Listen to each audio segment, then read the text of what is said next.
بسم اللہ الرحمن الرحیم۔ احکام شریعت کے اندر امام احمد رضا خان فاضل بریلوی رحمۃ اللہ تعالی علیہ نے ایک واقعہ بڑا خوبصورت لکھا حافظ قرآن کے متعلق کہ ایک شخص تھا، اس کو تقریباً کوئی عرصہ 8-9 سال سے وہ فوت ہو چکا تھا۔ 8-9 سال کے بعد اس کے ورثاء نے سوچا کہ اس کے جسم کو نکال کر ہم اپنے آبائی گاؤں کے اندر منتقل کر دیتے ہیں۔ وہ کہتے ہیں کہ ہم نے کیا کیا کہ جا کر اس کی قبر کو کھودا تو کیا دیکھتے ہیں، دیکھ کر حیران ہو گئے سارے کے سارے، اس بندے کا کفن بھی میلا نہیں ہوا۔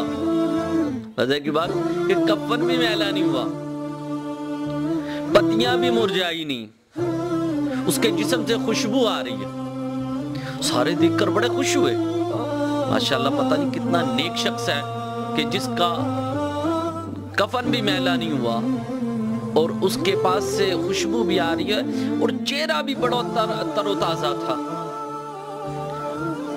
اسے لیا اور لے کر گاؤں چلے گئے۔ جب وہاں دیہات میں پہنچے تو کیا دیکھتے کہ اس کا چہرہ بدلنا شروع ہو گیا، اس شخص کے پاس سے بدبو آنی شروع ہو گئی۔ اب قبر کھودی تو وہاں سے عجیب عجیب چیزیں نکلنی شروع ہو گئی۔ سارے پریشان ہو گئے کہ کیا ماجرا ہے کہ 8 سال کا عرصہ یہ قبر میں رہا،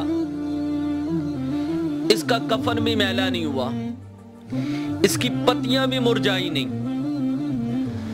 اور اس کا چہرہ بھی تر و تازہ رہا۔ 8 سال کے بعد جب نکال کر دوسری جگہ پر لے کر گئے تو اس کا چہرہ مرجھانا شروع ہو گیا اور اس سے بدبو آنی شروع ہو گئی، عجیب سی شکل اس کی بگڑنی شروع ہو گئی۔ اس شخص کے گھر والوں سے پوچھا، بتاؤ یہ شخص کیسا تھا؟ نے کہا یہ شخص تو بڑا بدبخت تھا، یہ چور تھا، شرابی تھا، زانی تھا یہ شخص۔ انہوں نے کہا اگر بدلنا ہوتا تو پہلے بدلتا، اب کیوں بدل رہا ہے؟ 8 سال کا عرصہ اپنی قبر میں رہا ہے تو اس کا چہرہ بھی نہیں بگڑا اور اس کے پاس سے خوشبو بھی آتی رہی، کفن بھی میلا نہیں، پتیاں بھی مرجھائی نہیں، وجہ کیا ہے؟ وہاں سے آ کے لوگوں سے پوچھا کہ اس کی وجہ کیا ہو سکتی ہے؟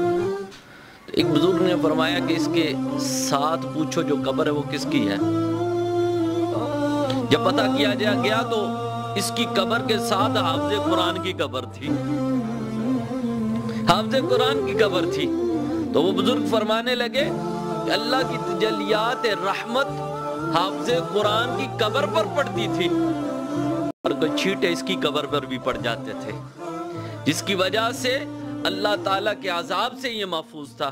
یعنی وہ حافظ قرآن کی برکت کی وجہ سے اللہ نے اس کے بھی عذاب کو دور فرما دیا تھا۔ تو جس قبرستان کے اندر سے حدیث مبارکہ میں آتا ہے، میرے آقا فرماتے ہیں حافظ قرآن گزر جائے اللہ تعالیٰ اس قبرستان کا عذاب دور فرما دیتا ہے۔ اللہ اکبر، حافظ قرآن کی بڑی برکت ہے۔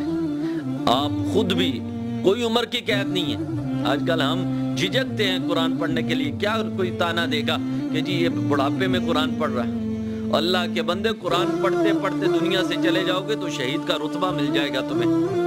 قرآن سے محبت کرو، قرآن سے پیار کرو۔